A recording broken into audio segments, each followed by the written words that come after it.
Insurance. So before you start working as an electrician for yourself, you need to have insurance. There are certain kinds of insurance that are mandatory, we might say, basically to become a self-employed or work for yourself electrician. There are other insurances that are optional that might be beneficial to your business or they might not. So we're going to talk about all the different types of insurance in this section of the course, because many people do ask me, what insurance do I need?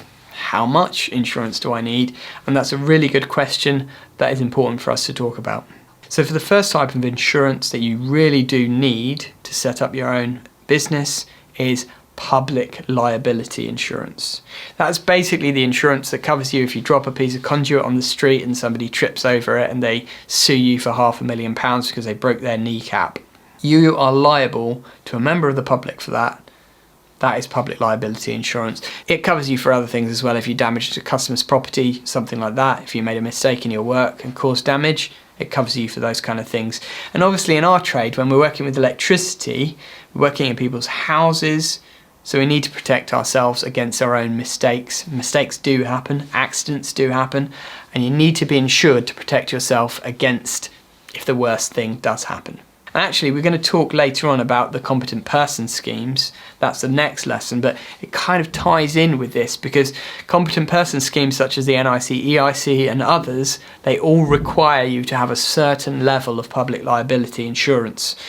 Basically, you won't be able to work unless you've got public liability insurance. So usually it's set at £2 million as minimum. That's a requirement for the NIC, EIC and the other competent person schemes, I believe. I'm personally with the NIC, EIC, but again, we'll talk about that next. But yeah, £2 million is sort of your minimum that you need in terms of public liability insurance. What other insurances do you need? Well, you need van insurance, obviously, and we'll talk about vans later on. But if you have a van, obviously you're going to need van insurance to drive it around, but you will also need potentially tools in van insurance. Now, this is something that I didn't have for quite a while and I kind of got away with it, but van crime is on the increase now, unfortunately. And as electricians, we tend to carry around a lot of lovely tools in the backs of our van. And eventually, if you're starting up a new business, you might have a new van with loads of new tools in it. That is such a target for thieves. So depending on where you live, the risk might be higher or lower. But if you can budget it in to get tools in van insurance, that way, if the worst case does happen and someone breaks into your van and steals all your tools, you're covered and your work is not going to be interrupted so badly. You're not going to go bust because you have to buy all new tools again, which you didn't budget for. You can budget for insurance, whereas if something goes wrong and you're not insured, it can be sort of life and death for your business. So that's important. So public liability, tools in van insurance. Also, there's something called professional indemnity insurance, and that's important if you're doing things like EICRs, for example.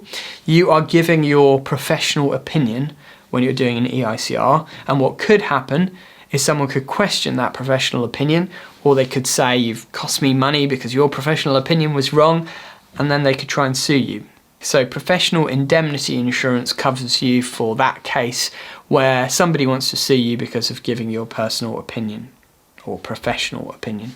Unfortunate, but it could happen. So good to insure yourself against that. And if you are doing EICRs and you're going to be part of the scheme that the competent persons schemes have for doing EICRs, the PRS scheme, to be recommended to landlords to do EICRs, then that is a requirement that these competent person schemes have, is that you have professional indemnity insurance in place. Employer's liability insurance is really just if you're employing people. But if you are having bona fide subcontractors, then that does count as well. So if you get to the point where you're going to employ people, employer's liability insurance is important. Legal expense cover. That's something you might want to think about as well. All these insurances I'm going to share with you, there's a discount code where you can get a great discount from a company called Rhino Trade Insurance. They're the insurance company that I'm with. And the great thing about Rhino is it's run by tradespeople. So they know the situation that we're in. They know how it works in the electrical industry. And they can just talk you through the insurances and help you to decide which ones you really need and which ones you don't. They're not pushy salesmen at all. They're just great.